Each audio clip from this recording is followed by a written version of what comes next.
when the examiner reads it, the examiner says, hey, this candidate knows his or her stuff, that's got to be 3 out of 3. You don't want the examiner thinking, is this a 1, is this a 2? You want the examiner convinced, because you've given enough detail, that it's a 3 out of 3. And the same thing applies to the other explain, 2C. Explain 2 possible reasons why A to Z Frames has highly paid workers. Reason 1, write it down, extra space if you need it. Reason 2, again, get that because in. Again, when you've thought of your reason that comes from the because, think, is there anything else I can add to this to make it even better? Yeah? In the space allowed. So you have to think a bit before you write. Think a bit before you write, because that's not a great deal of space. I might have more to write down in my head than it's going to fit in that space. So I've got to stop and think and say, which bits can I afford to leave out? And which bits do I need to make sure go in? The bits that you leave out are what I always call with my students wasted words.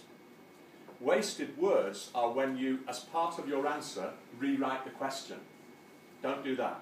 That's wasted words. It scores no marks. But make sure it's written in a way that everything you put in counts towards the answer. Because that, young man, is efficient. That's being efficient in exams.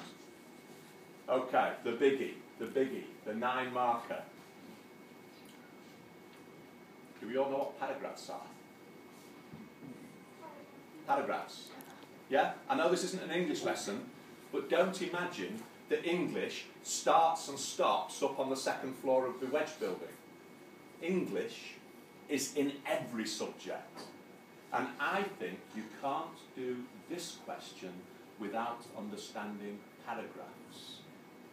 Because for me, a discuss answer is a 3-paragraph answer. Why? Go on, Younger. Your own opinion about it.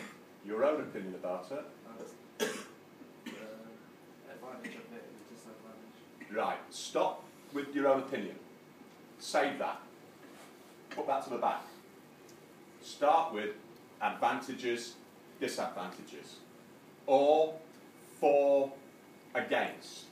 What are we asked to discuss whether or not changing the way it pays the workers would be the best way of reducing costs. First paragraph, in favour of changing the way you pay your workers to reduce costs. In favour of.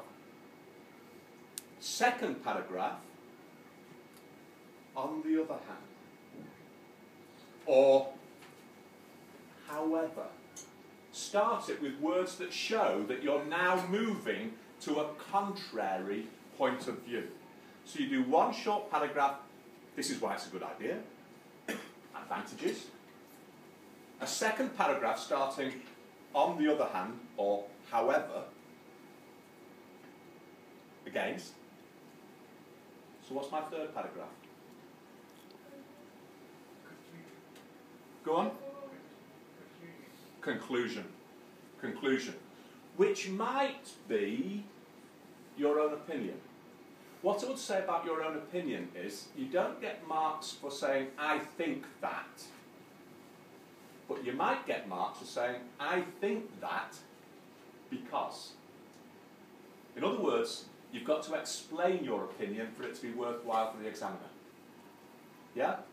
So you've presented one side of the argument, you've presented the other side of the argument, and your conclusion, your last paragraph, is which side do you think is right, and why do you think it's right? Don't just say, I think the second argument is right, full stop, end of answer.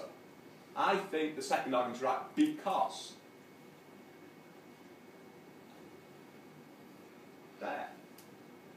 Do you know what? It's easy. Once you know your stuff, and you've done your learning, the techniques are simple. And I've not taught you anything today, because you've been giving me the right answers. You knew that explain needed because.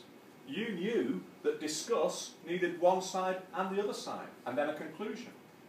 You knew that describe, state are simple, tell us what it is.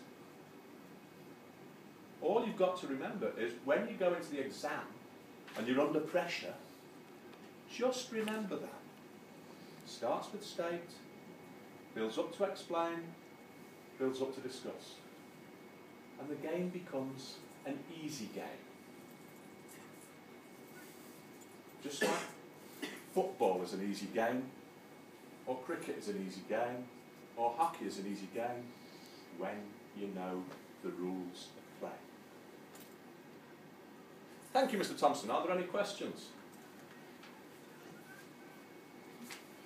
Right, I'm going. I'll leave you back to the boss now.